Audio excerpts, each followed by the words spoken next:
안녕하세요. 오늘 여러분과 함께 살펴볼 자료는요. 쇼그렌 증후군 연구에 대한 아주 흥미로운 논문입니다.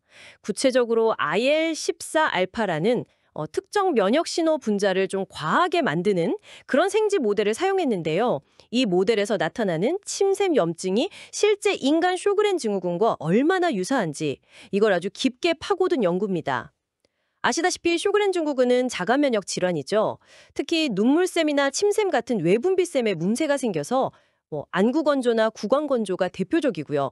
이게 단순히 좀 불편하다 이 정도를 넘어서 삶의 질에도 영향을 많이 주고 또 심각한 합병증 위험도 높일 수 있잖아요. 네, 그렇습니다. 림프종 발병 위험 같은 것도 있고요. 맞아요. 근데 아직 근본적인 치료법이라고 할 만한 게 부족하다 보니까 이 병이 왜 생기고 어떻게 진행되는지 그 원리를 아는 게 정말 중요합니다. 이번 연구는 바로 그 부분을 집중적으로 본 건데요. 사용한 기법들도 아주 다양해요. 유세포 분석으로 특정 세포 수를 센다거나 대량 RNA 시퀀싱으로 전체적인 유전자 활동을 보고 또 그 공간 전사체 분석까지요? 네, 조직 내에서 실제로 유전자가 어디서 발현되는지 거의 지도처럼 보여주는 그 공간 전사체 분석까지 동원했더라고요.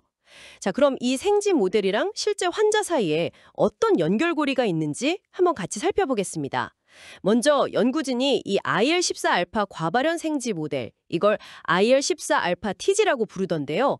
이 생지가 나이가 들수록 특히 생후 12개월 정도 됐을 때 사람 쇼그렌 증후군처럼 침샘, 정확히는 악화산의 염증이 확연히 증가하는 걸 발견했죠. 네, 맞습니다.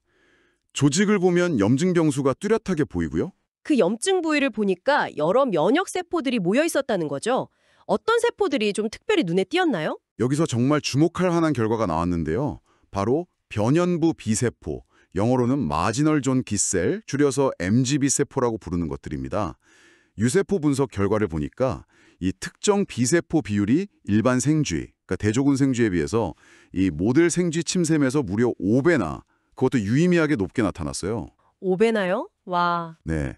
근데 이 MGB 세포가 뭐랄까 자가 면역 반응을 일으키거나 쇼그렌 증후군과 관련된 림프종 발생에도 좀 관련이 있는 걸로 알려져 있거든요. 약간 문제 유발 가능성이 있는 세포랄까요? 아, 그렇군요. 그럼 이 세포가 급증했다는 건 상당히 중요한 단서가 되겠네요. 그렇죠.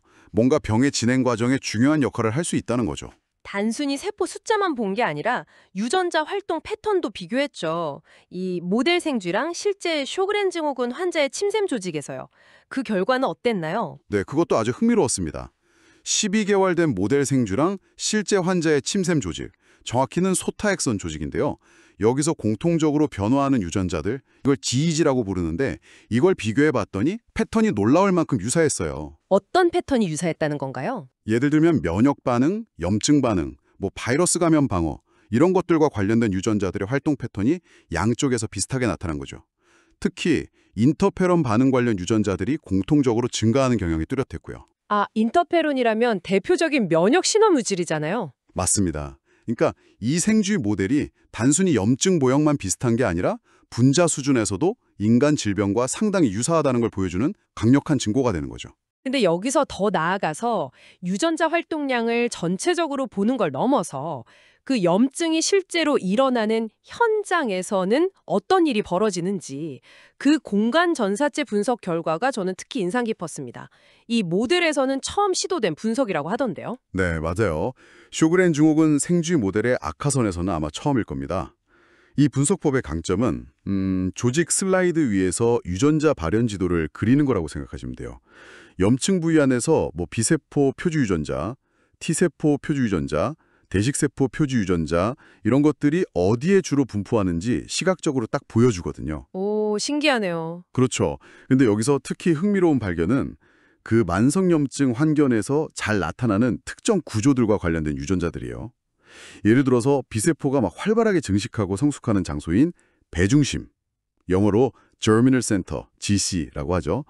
이런 배중심 유사 구조나 면역세포들이 혈관에서 조직으로 이동하는 통로인 고뇌피세 정맥, HEV라고 부르는 구조예요.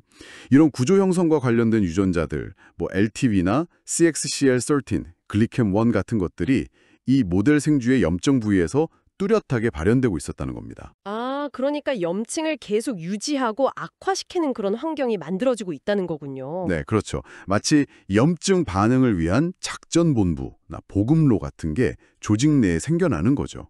근데 이게 실제 쇼그렌 증후군 환자의 침샘 조직에서도 관찰되는 특징이거든요. 와, 정말 유사성이 높네요. 네, 아주 유사합니다. 그럼 정리를 좀 해보면 이 연구는 IL-4 알파 과발현 생쥐 모델이 단순히 침샘에 염증이 생긴다? 이걸 넘어서서 특정 면역세포, 특히 그 MGPB 세포의 변화라든지 또 분자 수준에서의 유전자 활동 패턴, 심지어 염증 조직 안의 미세한 구조 형성까지도 인간 쇼그렌 증후군과 굉장히 닮아 있다는 걸 여러 각도에서 보여준 거네요. 맞습니다.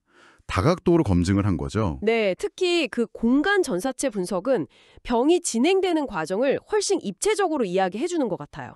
그렇죠. 그냥 전체 평균값이 아니라 어디서 어떤 일이 일어나는지를 보여주니까요. 이렇게 생쥐 모델과 인간 질병 사이의 유사성을 분자 수준 그리고 더 나아가서 공간적인 수준까지 깊이 확인했기 때문에 앞으로 새로운 치료 전략을 개발하는 데 중요한 단서를 얻었다고 볼 수 있습니다. 예를 들어 아까 말씀드린 MZTB 세포라든지 아니면 그 배중심 형성이나 고내피 세정맥 기능을 조절하는 것들이 새로운 치료 타겟이 될 수 있다는 가능성을 제시하는 거죠. 네, 확실히 치료 타겟 발굴에 중요한 기여를 할 수 있겠네요.